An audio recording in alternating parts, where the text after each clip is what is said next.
ભાજપના ધારાસભ્યએ રાજીનામું આપતા રાજકારણમાં ખળભળાટ મચી જવા પામ્યો છે. મોડી રાત્રે વિધાનસભા અધ્યક્ષને ઈમેલ કર્યો છે. તમે જોઈ રહ્યા છો ન્યૂ ગુજરાતી ન્યૂઝને. તમારી સાથે હું છું કિશન ત્રિવેદી. ચૂંટણી પહેલા ગુજરાતની રાજનીતિમાં સૌથી મોટા ભૂકંપો આવ્યા છે. સાવલીથી ભાજપના ધારાસભ્ય કેતન ઈમાનદારે રાજીનામું આપ્યું હતું. વડોદરાના સાવલી બેઠકના ધારાસભ્ય કેતન ઈમાનદારે ધારાસભ્ય પદેથી રાજીનામું આપી દીધું છે. વિધાનસભાના અધ્યક્ષને ઈમેલ કરીને કેતન ઈમાનદારે મોડી રાત્રે જ વિધાનસભા અધ્યક્ષને રાજીનામું આપી દીધું છે.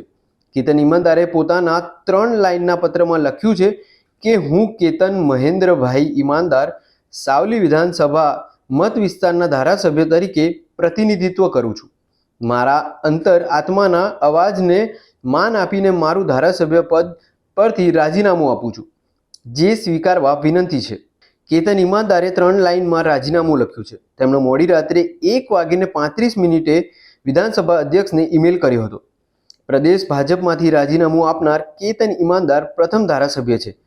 કેતન ઈમાનદાર 2012માં અપક્ષ તરીકે ચૂંટણી જીત્યા હતા. 2017 અને 2022માં ભાજપની ટિકિટ પર તેઓ ધારાસભ્ય બન્યા હતા. વડોદરા જિલ્લા પંચાયતના સભ્ય બની રાજનીતિ શરૂ કરી હતી. કેતન ઈમાનદાર સહકારી ક્ષેત્રમાં પણ પકડ ધરાવે છે. તેઓ બરોડા ડેરી મુદ્દે પણ અવાજ ઉઠાવી ચૂક્યા છે. તેઓ 2012માં અપક્ષ તરીકે ચૂંટણી જીત્યા હતા.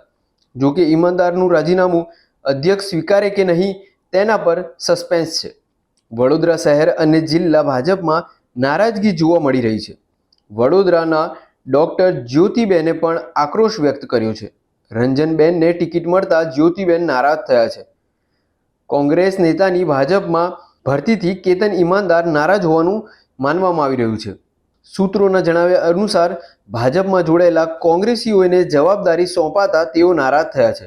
વિધાનસભા અધ્યક્ષ રાજીનામું સ્વીકારે તેવી શક્યતા નહિવત છે. સતીશ પટેલને જિલ્લા અધ્યક્ષ બનાવવા કેતન ઈમાનદાર નારાજ થયા હતા. અગાઉ ગુજરાત કોંગ્રેસને મોટો ઝટકો લાગ્યો હતો. આવી લેટેસ્ટ અને અપડેટેડ માહિતી માટે જોતા રહો ન્યૂ ગુજરાતી ન્યૂઝ.